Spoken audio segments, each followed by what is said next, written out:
welcome back to another lyrical breakdown with me, your lady friend Bonnie.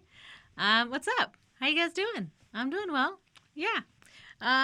This is the lyrical breakdown. This is what's gonna happen. I'm not an expert or anything, but I'm gonna tell you about a song, and I guess I will give you my interpretation of the lyrics and what the artist is trying to portray. I will not be including the entire length of the song, only just a short snippet for copyright reasons.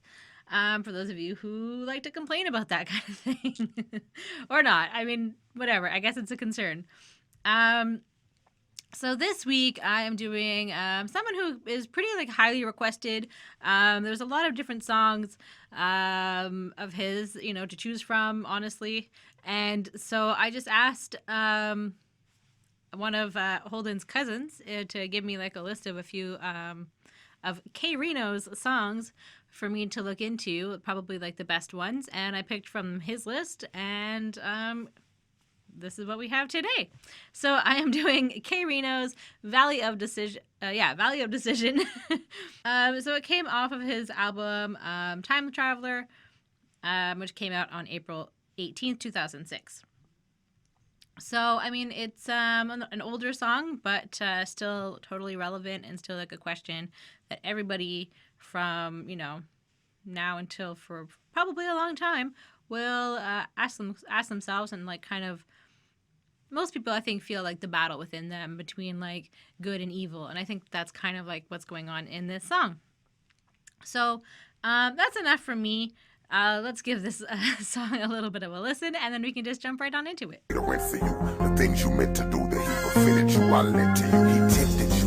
So let's just start right into the very first verse. So I'm a spiritual person, but on this day I've arisen to the vision of an eternal God and Satan collision.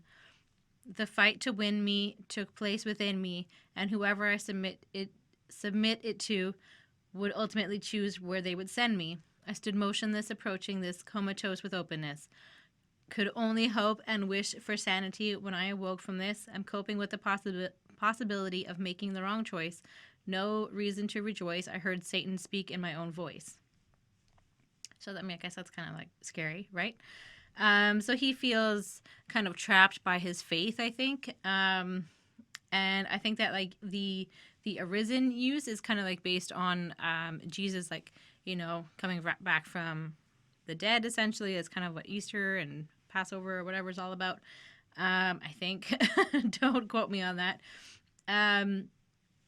So he kind of woke up to this internal struggle between evil and good in within him. So sort of between God and Satan, or the devil, sort of the two extremes. And they're both fighting over him and hoping to kind of sway him or pull him over to one side or the other, and that will inevitably, decide for him where he will end up in the afterlife, if he'll end up in heaven or if he'll end up in hell. So he's kind of freaking out regarding all of this, and he freezes up and he gets really nervous, and he's basically hoping that someone, to come out and help him, because he needs kind of advice, because he clearly doesn't want to make the wrong decision. He doesn't want to fuck this up. And he's not sure either where he belongs, and he doesn't really want to decide for himself. He feels good, but he still sometimes makes bad decisions. I think that's kind of what's going on. And I think most people feel that way. We all make mistakes. So he heard the devil speaking to him in his own voice, and maybe trying to convince him to come on to the evil side. And I think that, it's basically just about evil is in all of us, and it's up to, each person individually to choose within them if they want to be good or if they want to be bad. And I think that sometimes the decision isn't always easy or clear. And I think that's kind of what, why sometimes we mess up and sometimes we make the wrong choice.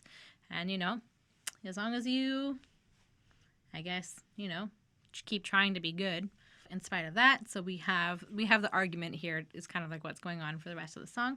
So here we have Satan. You love me, don't you? Think of everything I meant to you. Since day one, remember all the happiness I sent to you. The days that I provided ways for cash to pay the rent for you. The things you meant to do that he prevented you, I lent to you. So this is sort of like where like the devil is talking to him, and like maybe it's like in his own voice is like what he's hearing, because it is like his own internal thoughts. So Satan allowed him to indulge himself and kind of like live a little bit more sinful, and provided him with like sort of like the path and like the way to make some bad decisions, and I guess to choose evil. And God stopped you, sometimes got in your way, but overall, Satan here is basically encouraging all of his bad choices. So then we have God.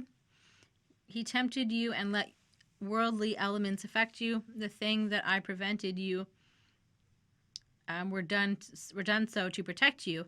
I expect you to make mistakes, but call, I won't neglect you. Follow me, and I'll eject secular ways and resurrect you. So here's God speaking to him, and he's kind of pointing out like the tricks that Satan used on him, and everything God did was, in order to keep him safe and from making the wrong decisions a little bit. He tells him, even if he makes a wrong choice, that God is always going to be there for him and will always forgive you and will always listen to you, which is quite like a nice reminder, I guess, actually, for anybody that's listening to this. It is a nice reminder if you're, anybody that believes in like the power of forgiveness and whatever, that, God's always going to be there. And, he's just kind of like, come with him and he'll save you. So there's that. And then we have K-Rino again saying, I'll follow you, God. Your power, I done seen it. Which is basically saying like, I'll go with you, God. He's seen the power and the good and the, the miracles essentially that he's done. And then we have Satan kind of like arguing back. Yeah, I hear your mouth, but profess I don't really think you mean it. You've been claiming religion, but you seem to do all I say. If he got more to offer, then why are you always leaning my way? So again, Satan is hearing, what K, I'll just refer to him as K for the rest of the song. So Satan hears K's words to God, but he kind of like doubts if what he's saying is true and honest, because he's kind of like pointing out like, yeah, you're saying you're so religious, but then why is it so easy for me to like sway you to make like a bad decision? If God's so great, then why do you always want to choose his side? Like if it's so fun and like you want to be on God's side, and it's obviously because, it is easy to make a bad decision, but it takes work to be good, I think. So Kay says, that's a good question. See, God, it's like you're there, but still I'm one deep. Sometimes the abstract is harder to take than the concrete. So talk and faith is one thing. I want to feel you like a sunbeam. So he's kind of like, he kind of agrees that like the devil or Satan's question for him is like a bit thought-provoking, and he kind of turns to God and says to him like, I know you're there, but like he kind of still has issues with like dealing with the fact that he can't see him and that he's not like physically, you can't feel him or anything. And he's saying it's easier to believe all like the bad and like the negativity that surrounds you, kind of like concrete. And I think he was thinking of like maybe like the streets, if like the bad and the negativity comes from like the streets around him. So what the people are up to like in his neighborhood. And he's harder to believe. And it's harder to believe, something that you're not constantly seeing when you're seeing all this bad and like, any struggles and, people are dealing with different situations and, whatever else. It's easier to see that than it is to see God. And he's basically like asking like, I need to feel you, God. I need to feel you like, and make you feel, like warm, like the sun, make you feel he needs some sort of proof essentially. He's kind of doubting a little bit. And then so God says, but the key part of faith, son, is believing in the unseen. And then K-Rino, what do you mean? Essentially, God is kind of going into what faith is, and Kay's kind of like, he's kind of forgotten at this point, like what the point of faith is that you have to believe in something that you're not getting proof of. And that's what, religion is all about. So then we have God saying, let me explain it, K-Rino. Do you believe you have a brain? Yeah, that's K. Have you ever seen it? No. Oh, now do you understand? So yeah, it just hit me. Just because I can't see you, that don't mean you ain't with me. So, you know, God gives K an example and like kind of helps to explain it. And it's a pretty good one. If you don't know that you have a brain, how do you know that you have a brain? Because you can't see it. I guess you just believe that you have one, that there's something in there, right? And so like he kind of, Kay finally gets it. And then God is, by your side, even if you can't see him. He's just saying like, I'm there. I'm with you all the time. Like, don't ever forget. And then Satan kind of gets in here. Let me jump between this nonsense. Y'all analyze too much. What feelings better things you visualize, a thing that you can't touch. You already know the business. If you step into my zone, I'll award you all the lustful things he'll never condone. K-Rino. Haha, this reminds me of a Dolomite movie. If I make a deal with you, then in the end, you're going to do me. I caught between the two forces and trying to actively pursue me, confused on who's truly loaded with the tools to rule me. So basically, Satan is jelly. He's a little bit jealous here. And he thinks he basically thinks it's all crap what God's saying. Real things are better than fantasies, basically, kind of like, saying that, oh, God's just a fantasy. Stick with him and you can be lustful, which is kind of like, relating to like one of the 7 deadly sins. So he's going to allow all those sinful things to happen because he's Satan instead of being told no by God. And Kay finds the situation kind of funny and compares it to like a movie about a pimp, I think. And it's kind of like a classic betrayal story is what Kay's afraid of, kind of like Caesar and Brutus, getting stabbed in the back by someone. So he's confused and he doesn't know which one to pick. And I think that's a kind of like a classical moral dilemma. Everyone's kind of like stuck. Like I said before, it's easy to be bad, but it takes work to be good. So then we have Satan again. I already rule you. Won't you just admit it? Never. You know who it is. Thinking of all the things I gave you, all the fun we had. Yeah, we did have some good times. So let's end this discussion. And then we have God again. Wait a minute, Kay. Think of all that pain and repercussions, all the problems that you caused people when trouble got too hard. Who saved your life and fixed the situation? It was you, Lord.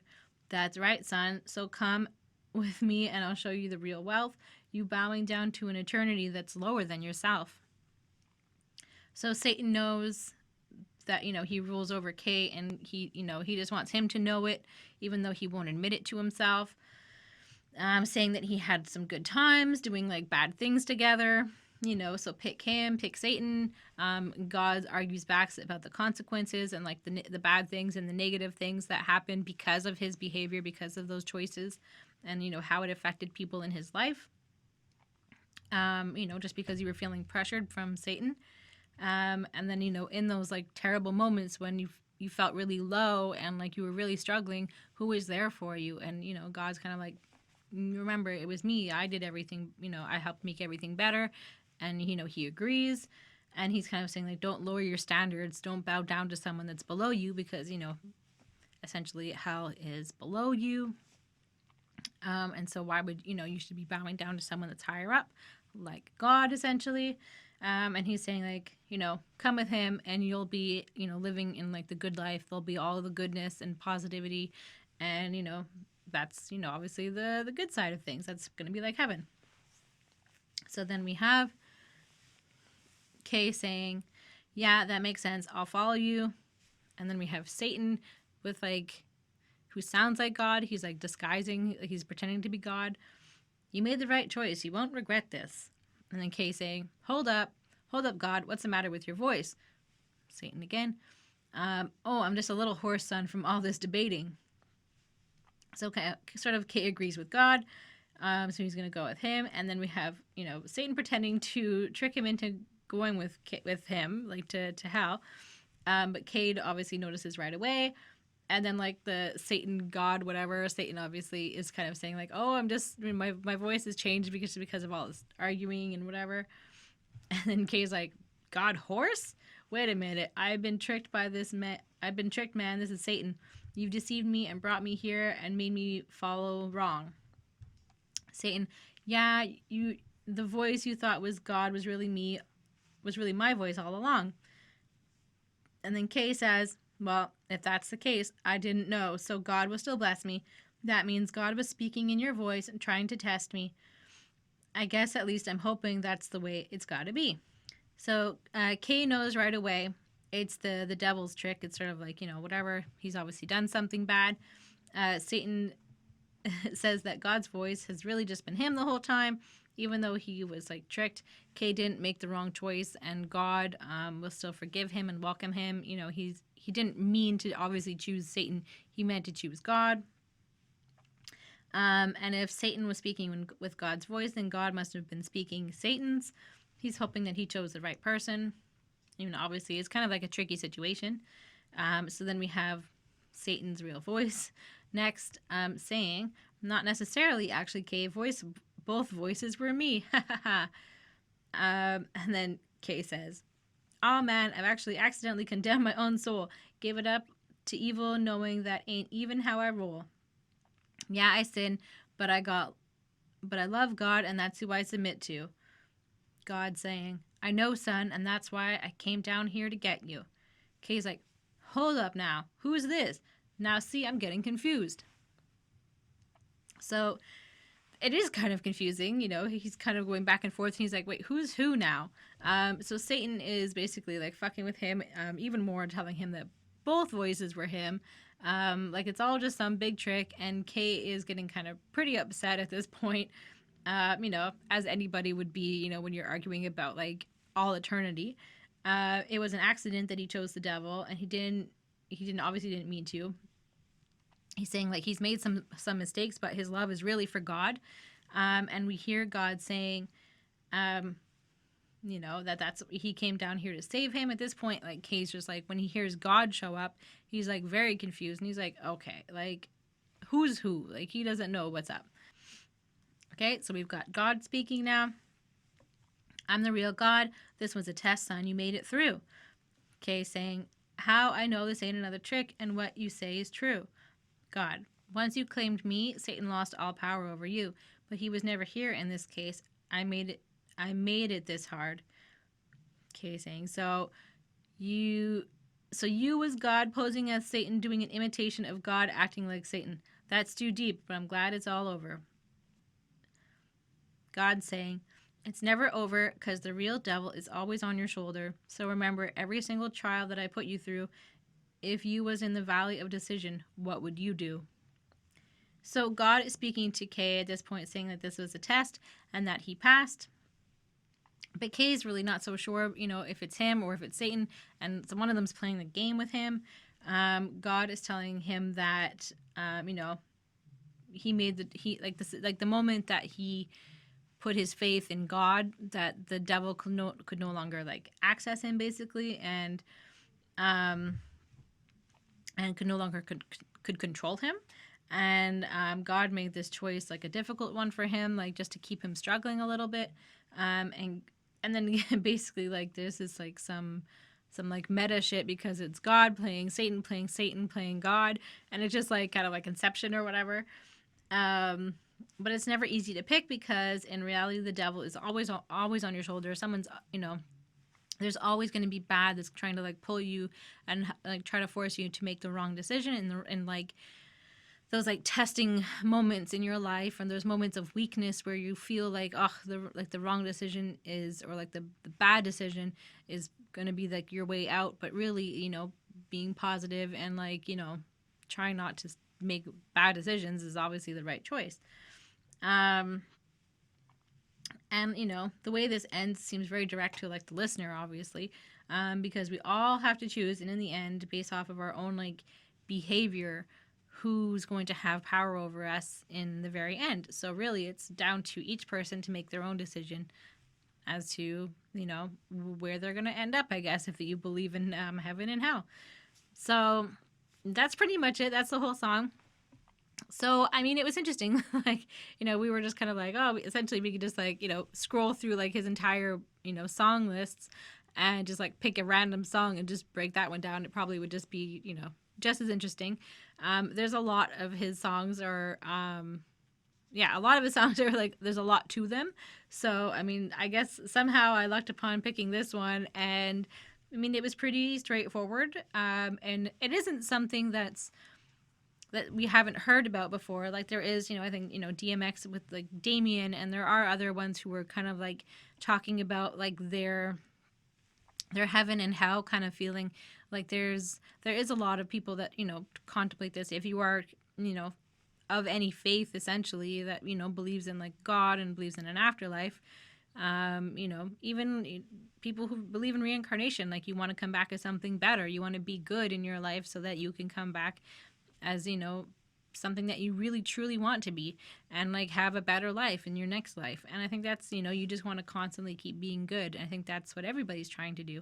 But like, there is that little voice that some people, or sometimes we're all capable of being evil, I guess. We all have that inside of us. So it's all just to choose the right path for us. So I think that's pretty much it. It's it's a strong reality, or sorry, it's a strong reminder of the realities of the consequences to our actions, or to our the choices and decisions that we make in our lives. So yeah. Anyways, so there we go. K-Rino is done for now. I'm sure there will be many other songs for me to look into of his. So yeah, if you have any suggestions for any songs coming up for me to break down, definitely leave those listed down below. And I would like to thank our Patreons. If you are interested in helping us grow, you can check out all the information in the link below, all about the Patreon page. But I would like to thank our patrons, Ismail Gadamsi, Super Old School 1994, Linda Williams, of course, and Chris Prado, our newest member. So thank you very much, guys. So that's pretty much it. I guess I'll see you guys next week then. So take care. Bye.